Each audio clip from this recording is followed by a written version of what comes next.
Hello, welcome to SaksWorks online. We are so excited today to have Minda Harts with us, and I can't wait for this conversation, but I will, because first I'm just going to let you know what SaksWorks is.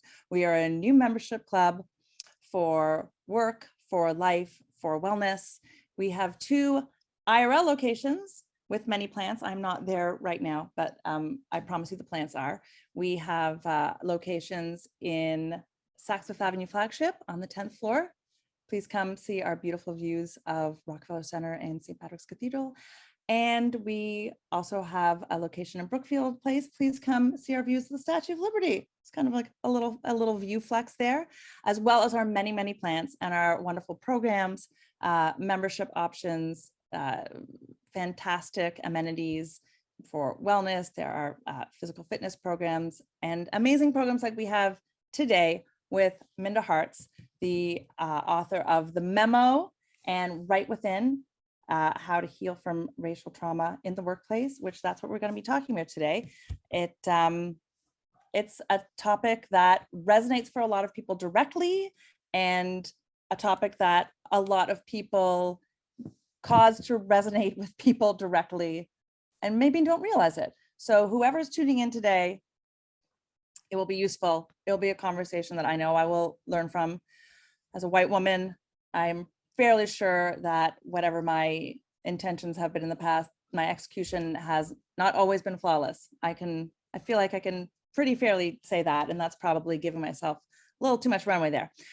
So I will just throw it to Minda and welcome you to SaksWorks, and thank you very much for this conversation. You are a best-selling author, you are an entrepreneur, you are an in-demand speaker and consultant, you are a professor, you are many things, and you are a leader. So this is going to be about showing leadership and how to do better. So let's start with the book. Your book is explicitly called How to Heal from Racial Trauma in the Workplace. That is a very specific subtitle. There's no beating around that bush. There was obviously a need. Please tell me what your thought was when you were like, I got to write this book. Yeah, well, thank you, Rachel. Thank you, SaksWorks, for having me. Honored to be here in the space with everybody.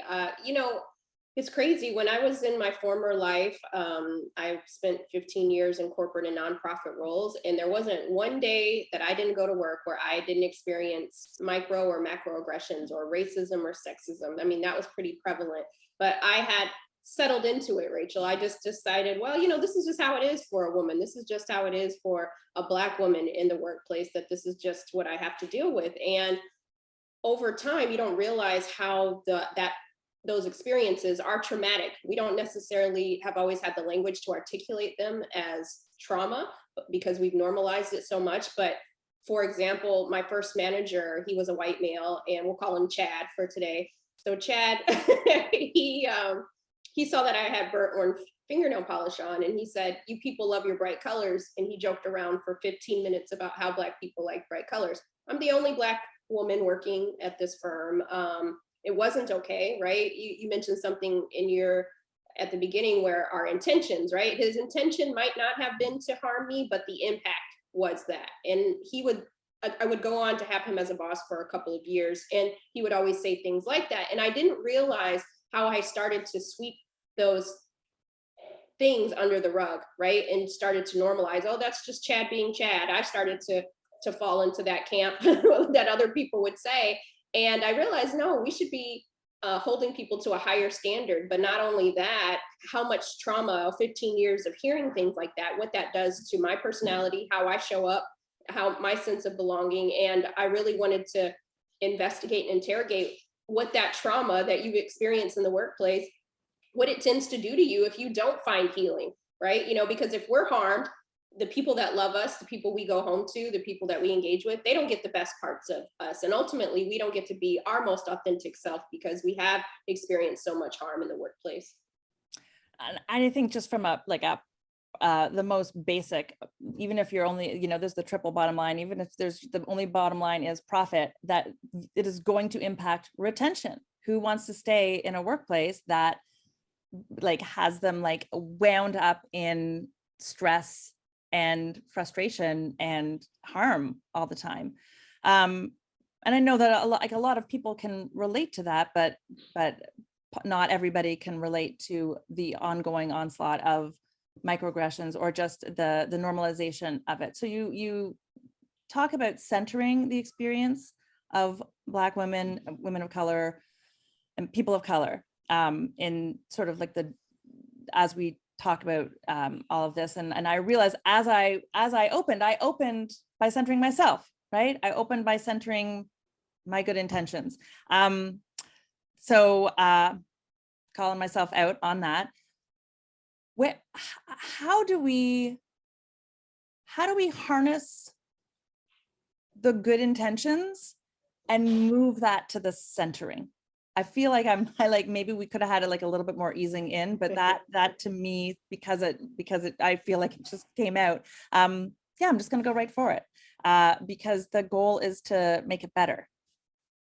That part, I mean, that is the intention, is that I think that all of us want to be able to do the best work of our careers, right? Nobody wants to go to work and be harmed. But I think the issue is we can keep talking about microaggressions, we can keep talking about bias, but the reality is a lot of this is not unconscious bias, it's unchecked bias, right? So we say, oh, it's unconscious bias, but we never hold anybody accountable for their actions. They just continue to get to be that person as bad as they want to be, right? As good intentioned as they want to be. And I think that we definitely have to drill down into that, again, that intent versus the impact, because I spent my whole career, Rachel, hearing white men and women say, I didn't mean any harm, you took it the wrong way. You know, I'm not racist. And it's like, well, I'm not calling you that necessarily. I'm just saying that this isn't okay, right? This type of behavior, you wouldn't want your daughter or your son or your best friend to have to endure some of this each and every day, right? And if you did, then that would be a little, twisted, right? And so again, I think back to what you said about the centering part of it, I think it takes a lot of courage for any person on the margins to come and tell someone, hey, I'm having this experience with you. I'm not trying to shame you or demean you, but I'm letting you know how this is impacting me. Because if we have the courage to finally come have that conversation with you, it's probably happened 100 times before I came and actually had the courage to say it. So I'm asking for those, in the dominant majority, if someone does come and tell you something that you didn't intend harm, again, it might not have been that, but this person experienced it that way. So what would it look like if you met them with the same courage, right?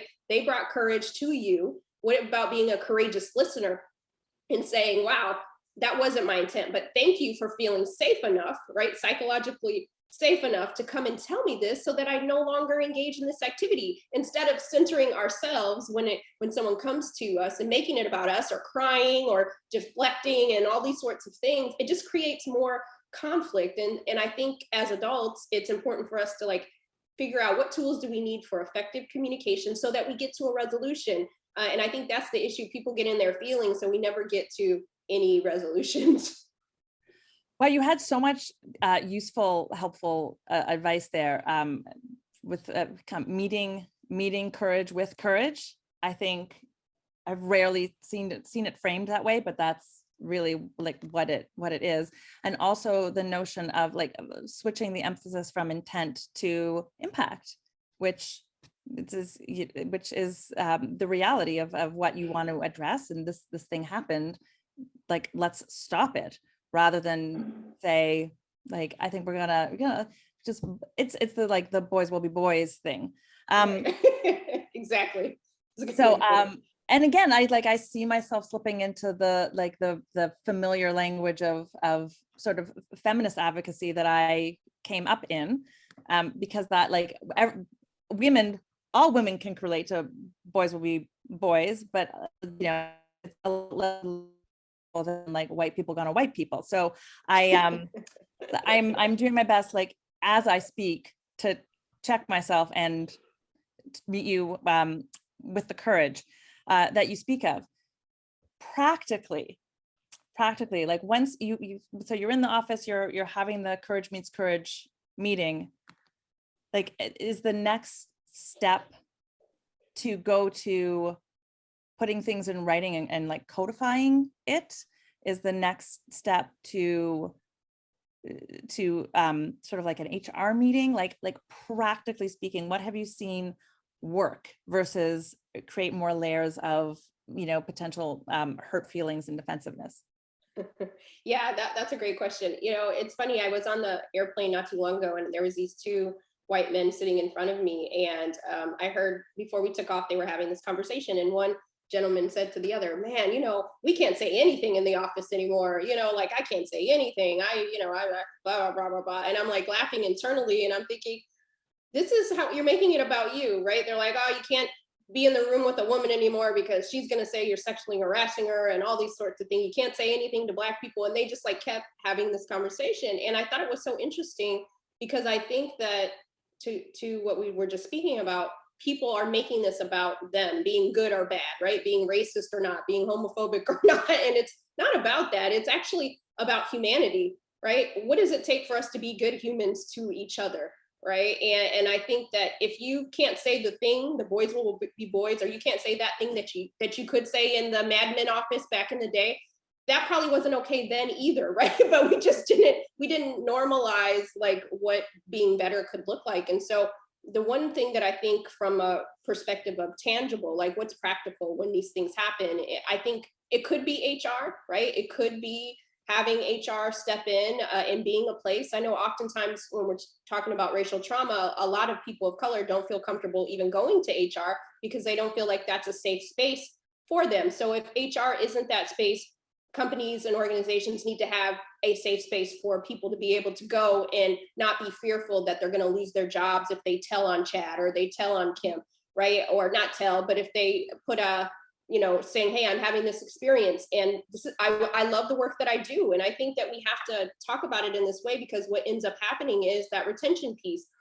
I know I was in my dream job, Rachel, and I had bad characters I was working with. So I had to be the one to leave my dream job, and they got to continue to be harmful to the next Black woman that entered into the space, right? And 3 Black women came after me after I left, but that person is still there, right? And so I think we have to be really clear. Do we want an equitable workplace? Do we want a safe workplace? If we want that, then it does require documentation. It does require HR. It does require accountability. But if we don't want those things, then say that, right? I'm at the point where I'm like, stop BSing me. Like, is equity here? Is diversity here? If it's not, tell me that so I can find the place that is. But don't keep telling me this and then there's no demonstration, because we can't heal if we don't confront what the issues are. Yeah, I mean, I think that's really the question, right? Every organization wants to make the claim that they are, diverse, equitable, progressive, but it has to line up with actions, and it has to line up with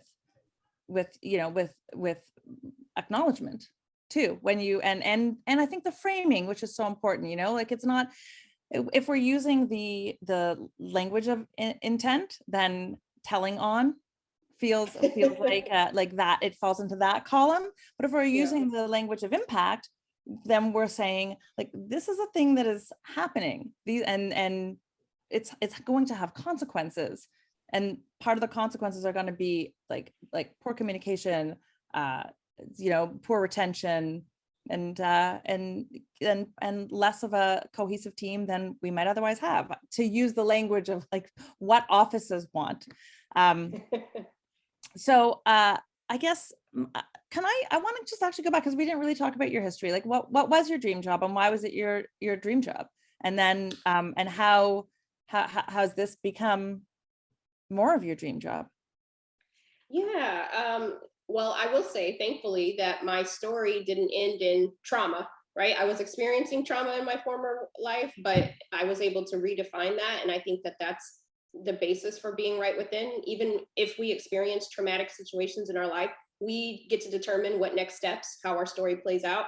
And so I was in a consulting for nonprofit organizations. I work for a firm, and I would help them raise money for endowments. And when you go to certain Ivy League colleges, you see some big donor's name on the building. I would be like that person that helped facilitate those things and close those deals. And I was really good at my job, and I had rose up in the ranks at the different places that I was working at. But I was always the only one, and the only Black woman, sometimes the only woman, definitely the only woman of color. And I would be treated different than everybody else, or I would be told, oh, you're not like the other Black people, like these sorts of things. And if you hear those things each and every day, it does start to chip away at pieces of yourself. The workplace says, bring your authentic self to work, but I didn't know who that was anymore, because I was seeing myself through my white colleagues' eyes, right? I was always walking on eggshells. I wanted to be able to fit in. So I tried to do the things and say the things that would allow me to do that. And so, a very long story short, I ended up in a new firm that I was working for. And there was one particular woman there that I call Carrie in my books, and she was just terrible to me. It got so bad in meetings that sometimes people wouldn't even address me by Minda. They would say the Black girl. And it just became very debilitating. And this isn't like 1965. This is, I'm not as old as 1965. So this is recent, right? I would get this type of behavior, and it started to really chip away at me. And I had all these so-called allies that worked with me, but no one ever showed up for me when these things were happening. But I'd go to happy hour with these people, and they would say, oh, I just don't want to get involved, Minda, but it's a shame that so-and-so said that to you, and all those sorts of things. And it started to create panic attacks in meetings that I was in, depression, all of these sorts of things. And I remember having the courage that we talked about to finally go to the most senior person at the company that I worked with. And I said, I can't work like this. I said, this is really debilitating. I'm having a really great year on paper. I said, but I can't function like this. I need some support. And the HR department was best friends with this woman that was causing the problem. So I didn't feel like I could go there. It was just a nightmare. And so I was telling this other lady who was also best friends with this woman, but she was the person in charge, right? So I thought ethically, maybe she would show up and do something. And she chose not to. She said, she's been here a long time. You're going to have to figure out how to make this work. You decide if you want to stay or not. We want you to stay because you're a really good employee, but you have to make a decision. And in that moment, Rachel, I played this song in my head, like, Minda, don't cry, Minda, don't cry, because I was just so frustrated. And I didn't cry in her office, but I did go and get my stuff. And this is really pivotal to how I even get to where I am today. I get my stuff at my desk and I walk out to my car. And when I get inside the car, I cry, right? I cried because I'm just like, had I been a different color, maybe this conversation, this experience would have went differently. I'm not in a position right now to just quit. I need this job. And I just felt frustrated. I cried not only for myself, I cried for my great grandmother, I cried for my grandmother, I cried for my mother. They had all experienced racism in their respective places. I was the first generation in my family to go to college, to have a corporate job. And I just felt like I had done everything that I could do. And still I was not met with the same dignity and respect as my other colleagues. And it was in that car where I was crying, my eyelashes were on the floor, I couldn't quit, right? Like many of us get into situations. And I turn on the radio and Whitney Houston's song, Where Do Broken Hearts Go, comes on the radio. And then I start laughing and crying at the same time, because I'm like, God, you have such a funny sense of humor. And it was in that car, 2014, where I said, I don't know what it looks like, but I'm going to use my voice. I'm going to lean into my courage and make the workplace better for women that look like me. And at the time, I did not know what that looked like. And then it spurred into books and podcasts and those sorts of things. And I hope that the work that I am doing is making it better. But I think part of it is having these conversations that we weren't able to have out loud. So thank you for hosting this so that we can talk about these things. I mean, thank you for sharing. That is a wild story. I'm glad it wasn't I Want to Dance with Somebody. Also a good song, but maybe like a little bit less impactful for the moment. And we might not have gotten the memo. So is that what spurred you to start writing the Memo newsletter? Yeah, that's exactly it. About a year later, then I started the Memo newsletter, and then took the wheel from there. But I wouldn't have, right? And I wouldn't have started it. Had a different song come on the radio, who knows what would have happened. I who knows? I was in a bad place, Rachel. I don't even know. That was an intervention that I needed in so many different ways. So. I mean, like we could go off and start talking about all the different Whitney Houston songs and the impact that they can have, but different conversation for a different day. But also not a child of 1965, but that was my first tape. Was Whitney Houston's first, was her debut album, my first tape. Just dated myself. Anyhow. I love it. I love it.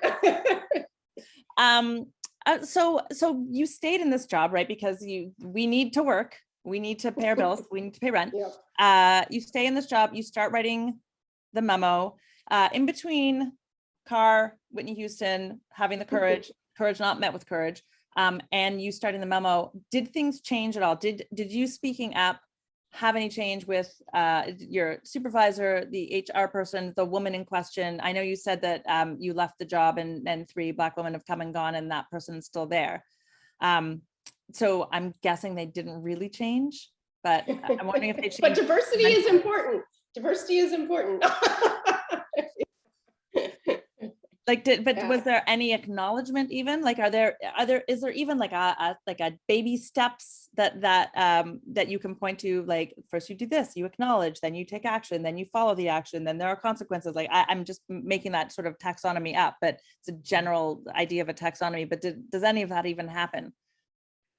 It did not happen in my case. What ended up happening was I still was being aggressed and traumatized inside my workplace, even after the Whitney Houston song. But I was able to redefine it a little bit differently. So I no longer was waiting in meetings for my so-called allies to show up for me. I wasn't looking for that anymore. I was like, who do I need to be for me, right? What do I need to do in this situation? How can I make this? I ended up staying there for another year or 2. And so how do I make this work for me? And so what I started to do was, how do I tap into professional development stipends? How do I ask for stretch assignments? Like, what can I get to prepare me for my next best thing, right? So I stopped centering the company itself and I started to figure out what is it that I need. I started, going back to my therapist, because again, our success is not a solo sport. I knew that I needed to rebuild myself and my confidence after being in a very broken state. And so I just redefined it and I affirmed myself. I kept, one of the, I think my missteps is I was always waiting on somebody else to like call it out or acknowledge it. And I realized I didn't need anybody else to tell me what was racism or sexism or whatever other ism I was experiencing. I could do that for myself, right? I could also document it myself. Like, I could take the power back. I gave so much power to this institution, to this system that was never created to see me equal. And so once I realized that, I had a choice. And one of my favorite authors and activists is Audre Lorde, and she says, beware of feeling you're not good enough to deserve it. And I realized that my self-worth isn't tied to if somebody calls me by my name or a Black girl or whatever. Like, I still have my own worth, and I had to take that power back and tell myself that I do deserve humanity, dignity, and respect, and I belong in every room I enter, but maybe this place doesn't deserve to have me. And so I started saving my money and doing everything I needed to do so that I could exit stage left when I wanted to do that, when I felt it was right for me. And so I just redefined the success and the trauma and started to work on the inner parts of myself. I mean, all of that, again, there was so much in there. Success is not a solo sport.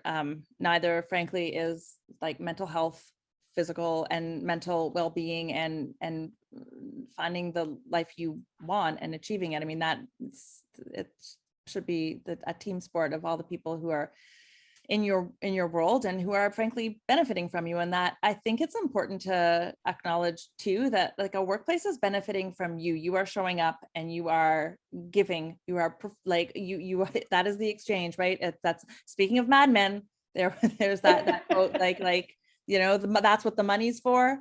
That's what the money's for. And then for the money, you are, giving of yourself, of your talents, of your skills, often like of all parts of you, right? Like all parts of you that you bring to the office to like move everything forward in as seamless a way as possible is the goal.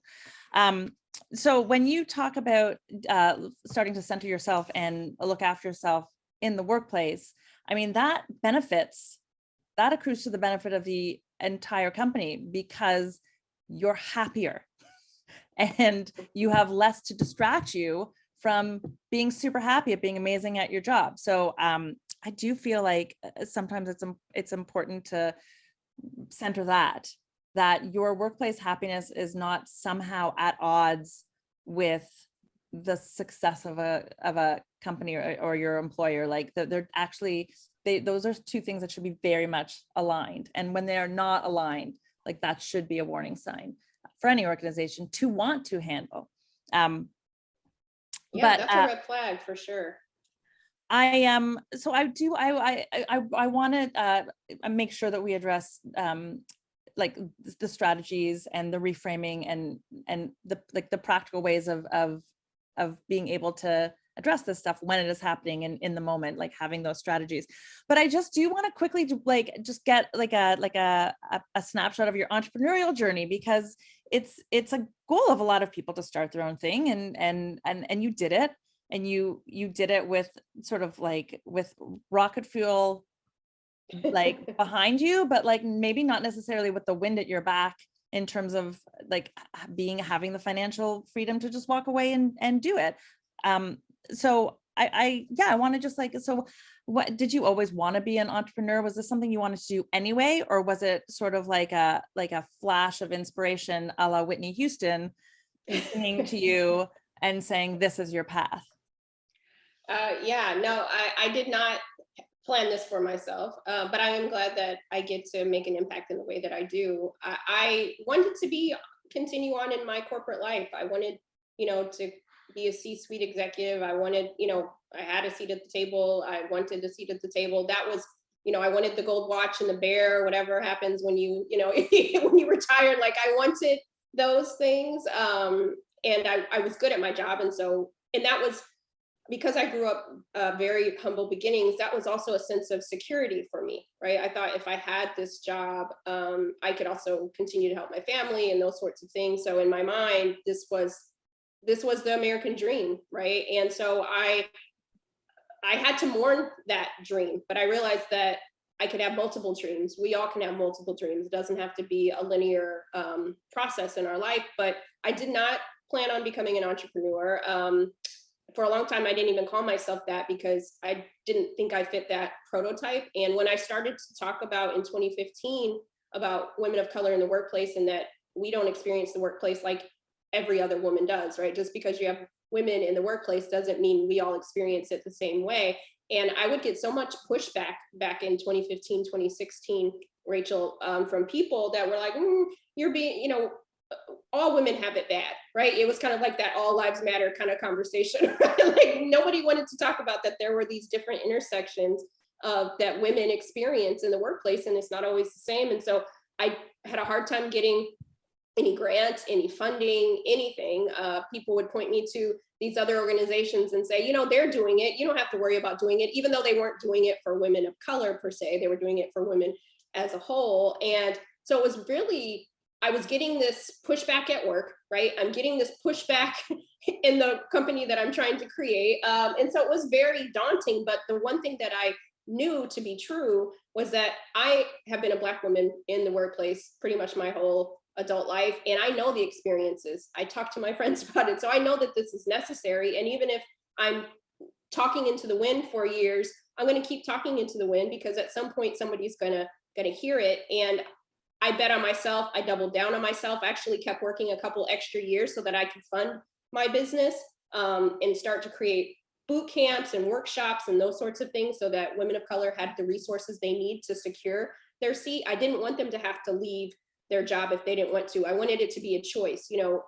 Right now there's a lot of reporting saying, oh, it's a great time to be a Black woman entrepreneur. It's skyrocketing success. But that's not because we actually wanted to become entrepreneurs. It's because many of us were forced into it because we had these really crappy workplaces that we were working for, or managers or whatever have you. So I don't want us to be forced into anything. I want us to have choices. And so, and then the more I continued to double down on women of color in the workplace, then folks started to pay a little more attention and say, oh, I guess maybe two things can be true at the same time, that some women are thriving and some aren't in the workplace or whatever have you. And so Then I had the opportunity to write my first book, the Memo, and that became a bestseller. And oddly enough, that was the first book by a major publisher that was about women of color in the workplace. In 2019, that book came out, and that was the first time. So in many spaces, I guess you could say I am a trailblazer in some regard, but I kind of fell into it, right? It wasn't something that I really had set up or, vision boarded my way here.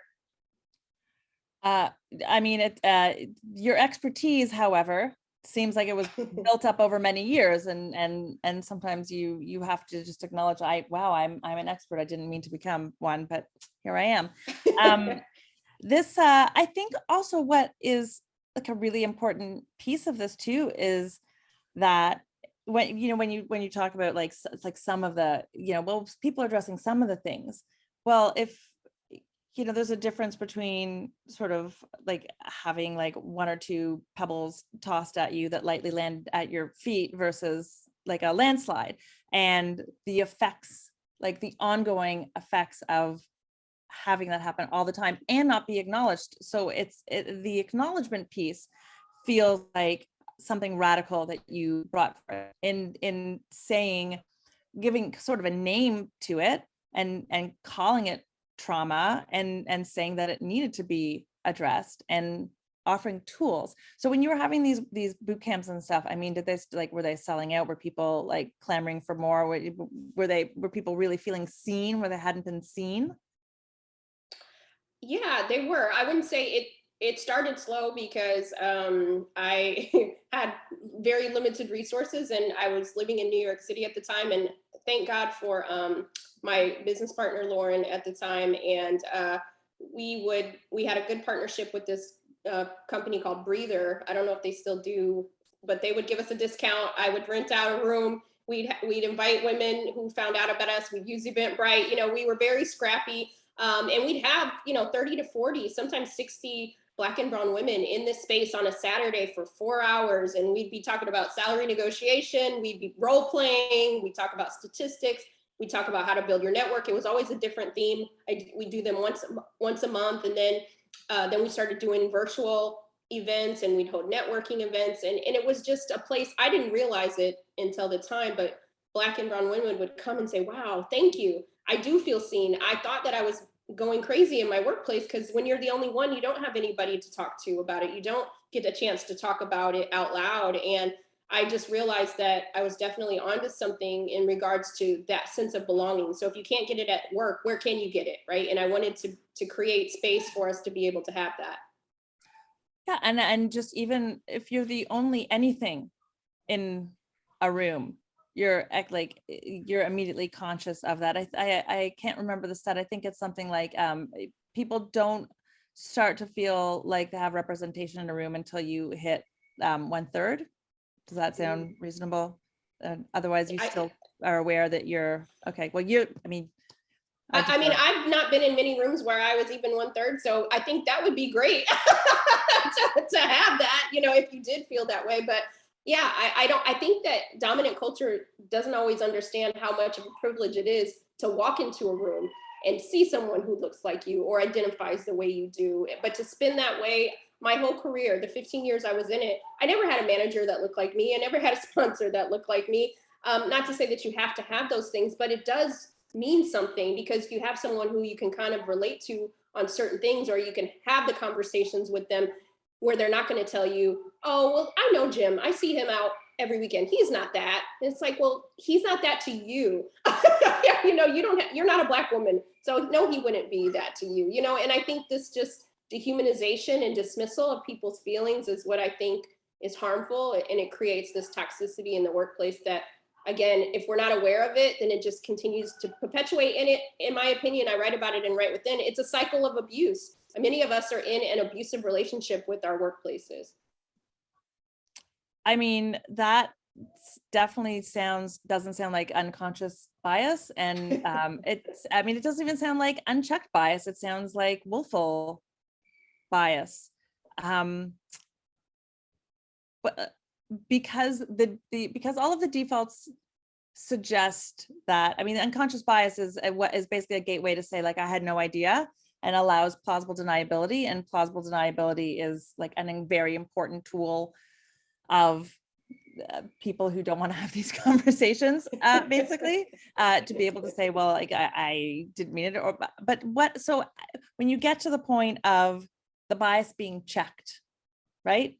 So there's no more plausible deniability. Like then what? Then what for like there's two sides of this courage equation, hopefully courage being met with courage. But so then how to proceed? Who takes the lead? Is this more sort of emotional labor to be expected from Black women who you provide, like who do the default of naming what's happening and then having to be tasked with fixing it? Or is it better to say like, thank you for drawing this to my attention, I will make sure it is handled? And then practically, like, is that manager equipped to make sure it's handled? Is that why they need your book, basically? Well, yeah, yes, and yes to all of that. So I'll start with this. When I wrote the memo, I interviewed my first book. When I wrote that book, I interviewed over 100 women of color. And one statistic that I came to find was that 70% of the women I interviewed said that they felt like their managers were not invested in their success.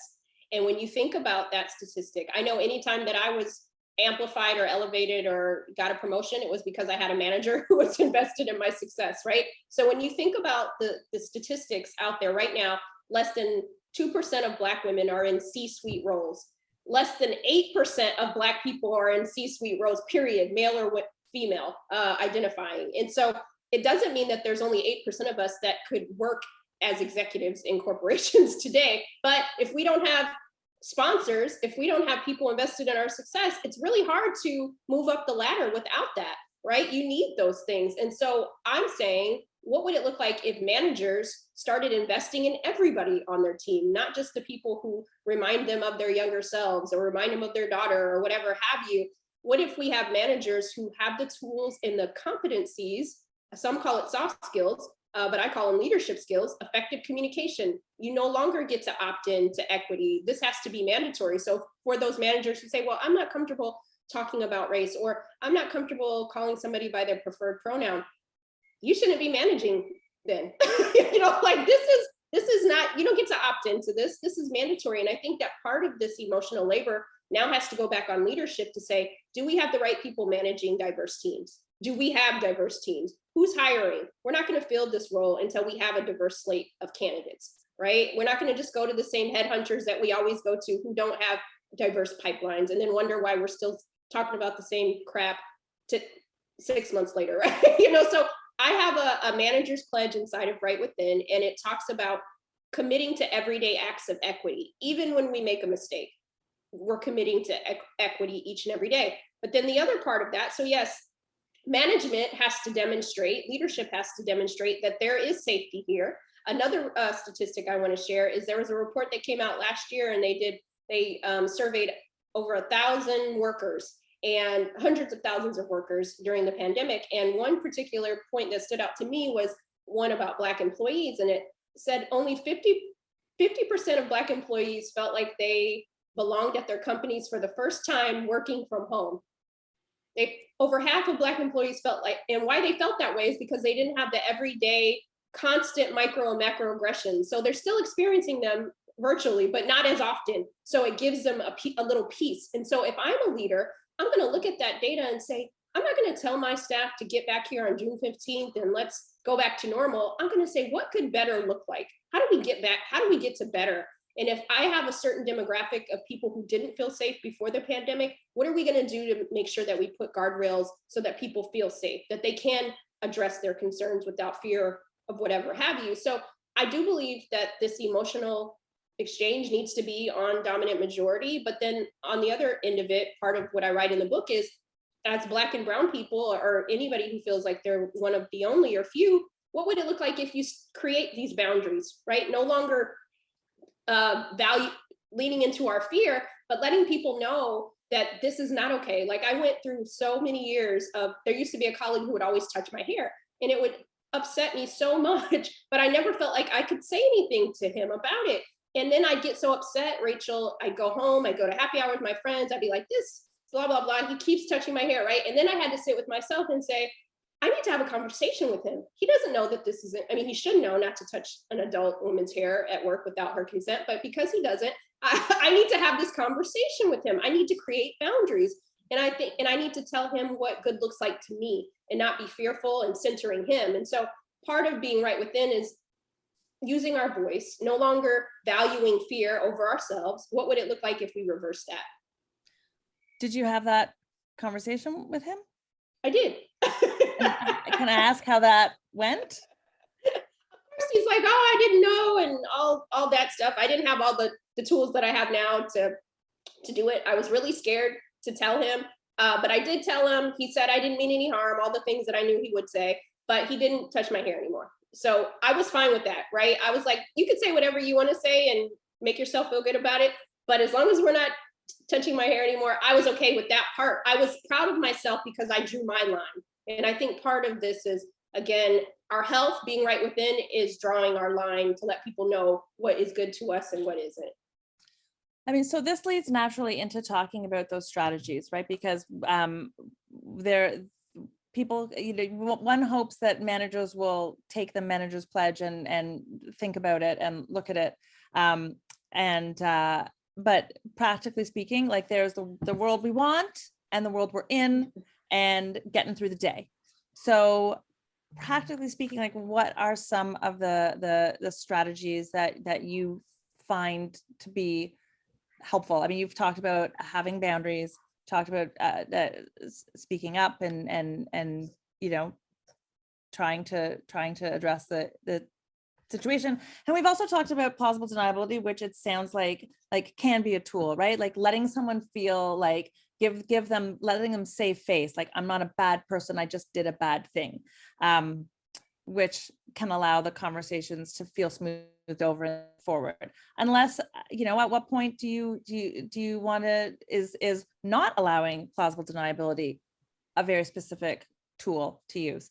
I feel like I'm compounding questions with other questions as I speak. I'm gonna let you talk about some of the things that you find most effective. Well, thank you for that. Well, I want to touch on the plausible thing that you're talking about. So for me, and I think our healing journeys as women, as people, as humans, is individual, right? So something that I may be okay with, may be okay with me, may not be okay with you, right? We want someone to say, I'm sorry, and acknowledge that they caused. I'm at a point where you don't have to apologize to me, but you know where I stand, right? Like that Nene Leakes meme, she said, I said what I said, right? Like, it doesn't even matter. Like, okay, you're not a bad person, great, thumbs up, but now you know where I stand. So that's part of my healing, right? Like saying what I need to say. So if I get an apology or I get anything, that's icing on the cake, but that's my healing is not tied to how that person feels about it, right? And I think that's a journey in and of itself. But because I realize they have to do their work, right? They have to sit with that. So I'm okay with that.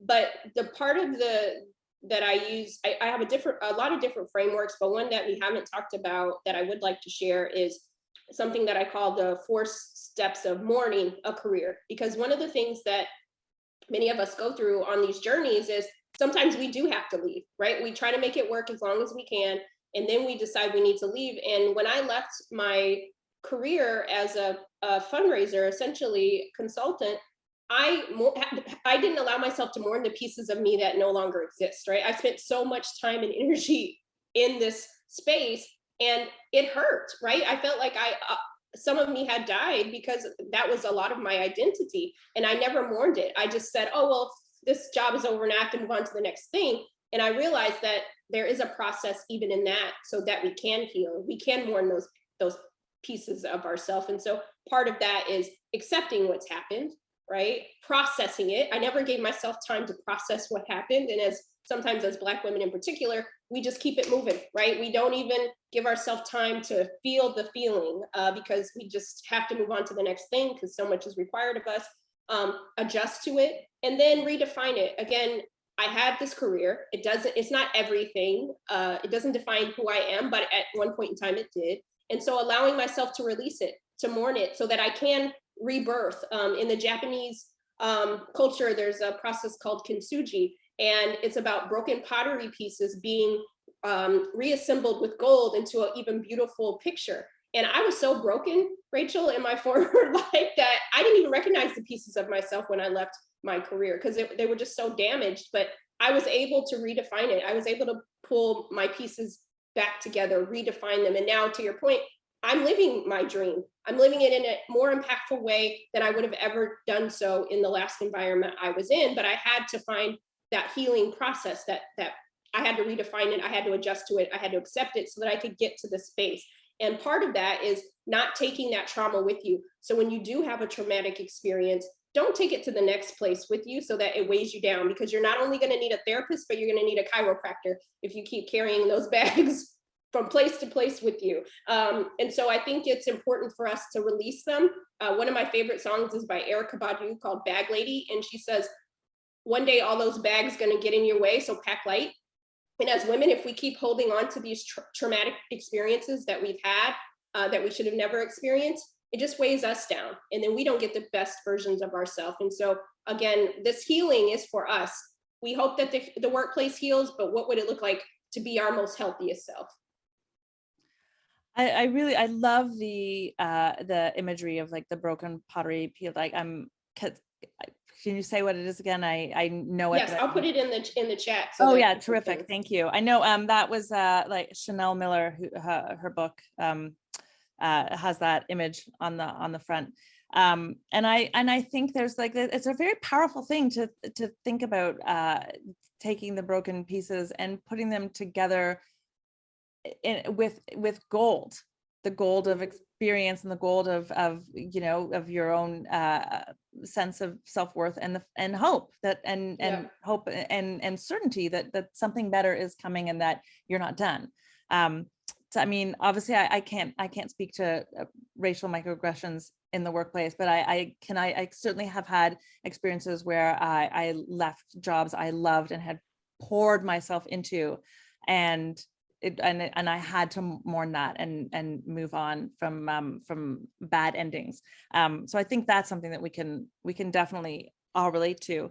I wanted to open it up to questions because the chat is fairly robust. And I also am aware of my own limitations of my experience in terms of being able to think of questions to ask. So please drop questions in the Q&A or raise your hand. I'm not sure if we can switch to your screen, but in the meantime, though, practically speaking, again, I'm like keep on coming back to like what you could do in your job right now. Should people be documenting everything, like taking the time to have a file? Yes, they should.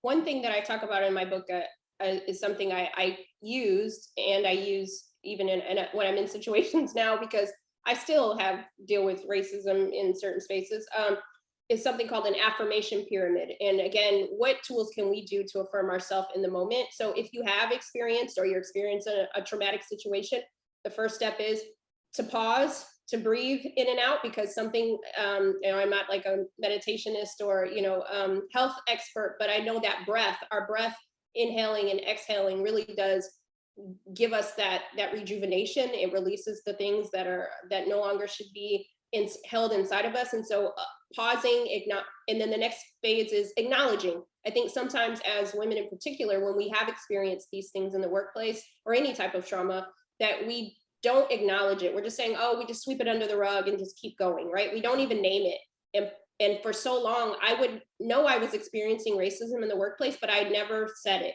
I never said it out loud. I feared saying it, right? So part of my healing was finally saying that I had been harmed, that this wasn't okay, that it was, in fact, racism or sexism or whatever I was experiencing. So I have to acknowledge it for myself, even if no one else is willing to do that in the workplace. The next part is that documentation. Even if you never go to HR, you never have a conversation with your manager, document it for yourself, right? It's a lot of power to say, you know what, at 8:55 in Zoom room 3, this is what Kim said to me, and I'm writing it down, right? So if I ever need it, or I need it for whatever reasons, I have this documentation, so no one can say I made these things up. I actually have the receipts to say, I've experienced this for the last 10 meetings, and this is what happened, right? Like I have that together. And I think that gives a sense to us to reaffirm ourselves that we're not creating this narrative in our head. Because again, if you're in spaces that you're the only, people will tell you that it's not something that you know is something. So documenting that. The next part of it is redistribute. One of the things that I used to do is when I'd be in a situation where I am being aggressed, intentionally or unintentionally, I would then ruminate on it all day long, right? You can't do your best work when you're ruminating on, well, what did they mean by that? Why did they say that? Were they being, I just don't. And so then I'd go to the next meeting, I'd still be playing what happened in the last meeting on a loop. I'd go home, I'd play it on a loop there, right? I'd be cooking dinner. I could barely some days sleep at night because I'm still thinking about what happened in that meeting and what that person said to me. So let's redistribute that energy. Let's not keep taking that energy with us every place we go. Channel it into something else more healthy. And then lastly, affirm yourself. Again, oftentimes we're looking for someone else to affirm us in certain spaces, but we can also affirm ourselves. We didn't do anything wrong. You didn't ask for that. And you are more than enough. And I think just having these tools to remind us that we deserve dignity, humanity, and respect helps us make it through the day, celebrating our own self instead of, leaving it in the hands of somebody else. I think it's worth noting like that is another indignity and like another inequality, is that you are allocating all this time and mental energy and emotional energy to this thing that happened. And for them, it's Tuesday. Yeah. You know what? They're watching Mad Men, having a beer, right? They aren't even thinking about you. That reminds me, I could use a scotch right now. Yeah. I mean, you hope that with the types of like more books, more art, more diverse perspectives that are coming through, albeit not as fast and furious as they should be, that it's clicking. And certainly things are definitely changing. I think that things are changing because there's such a backlash. I mean, there wouldn't be there wouldn't be people clamoring to ban books and say, no, we can't teach this thing if the thing didn't happen. And if it's not real, right? Yeah. If it's not real, then we don't have to go through to the ends of the earth to try to stop it from being talked about. but it's exhausting. Oh, I see a question. Okay. Anonymous attendee, I see you. Even though I don't know who you are, I see you, is saying, thanks so much. Thank you so much. As a woman of color in the workplace, I resonated deeply with this talk. How do you know when to speak up? It can be difficult to pick and choose your battles, for example, with microaggressions. Yeah, great question. Thank you for that. I write a lot about this in the book too, and it goes back to choices. I think sometimes as Black women, women of color in the workplace, women in general, we feel like we shouldn't say anything, right? Or, I'll say it later. So the one thing that I will encourage you to do is think of it from three ways. You have a choice.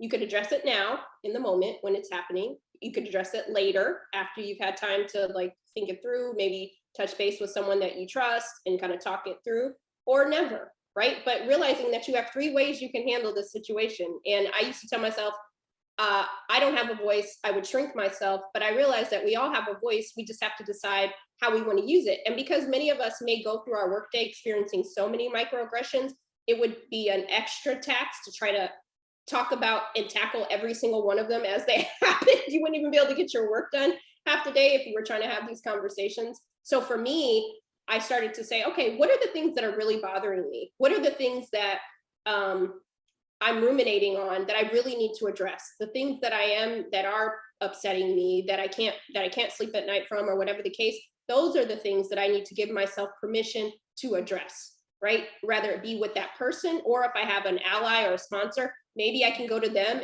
I feel trust there that they can have the conversation on my behalf, right? So also thinking about, is it me that should have this conversation, or is there somebody else, right? Or do I want to go to HR? There is some way for us to handle this situation, but it's back to centering ourselves.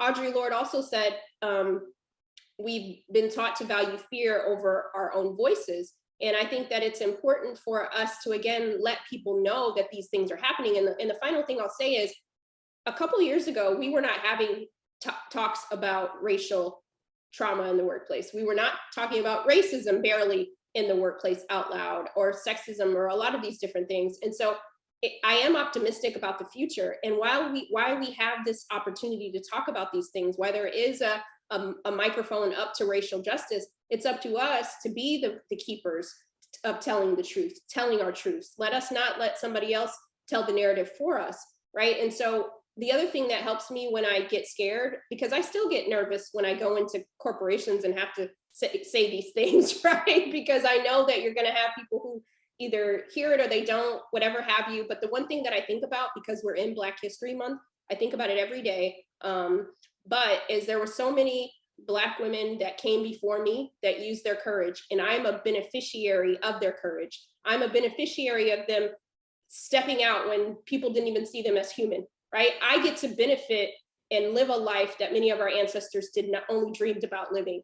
And so I use my voice as a privilege so that somebody else can be a beneficiary of my courage. And I hope that through my books and through the way I show up in the world, that somebody else gets to benefit from that. And so if each of us are using our voice, we're making it better for the person that comes after us or comes to sit next to us. And so when I think about it, it's bigger than me, and I do it for the next person. And so I hope that everybody will take that energy and think, you know what, if a younger version of myself were to experience this, I got to say that thing now so that they don't have to have those tears in the car, right? We want less tears in the car. I mean, Minda, it's an incredible gift. I guess I would add to your three choices, like you can address it in the moment, you can address it later, or you can never address it, or you can address it in best-selling books and go from there. And I am so grateful that you have done that and that you have shared all of this with us today. We have copies of Minda's book for anybody who wants one. I'm gonna put my email. Oh, thank you so much. Yeah, you can just hit me with your email, and because we bought them and we are excited to have them and to share them. We're excited to share them. Just gonna hand them out on in the workplace, and you too can do so. And I don't think there's any. We're done with the questions, but please, this is an ongoing conversation. Cheyenne put the manager's pledge, a Fast Company excerpt from Minda's book in the chat. So I encourage people to share it. And this conversation, when has been recorded, we'll be sharing it. So please feel free to share it with whoever you think, or you can email me at the email address that I just put in the chat, and you can ask me. I say, hey, somebody thought you should see this. Somebody thought you should read this book. Here you go. I'm so happy to share it. I will do that.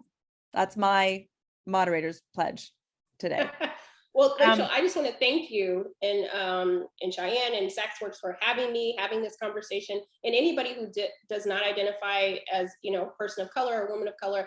I hope that you'll read it too, because if we want to make the workplace better, we have to understand what the experiences of our colleagues are like, so that we can be there to support them to be right within, so that we all can be right within. So again, thank you for how you've shown up for me over the years, and I just appreciate the opportunity.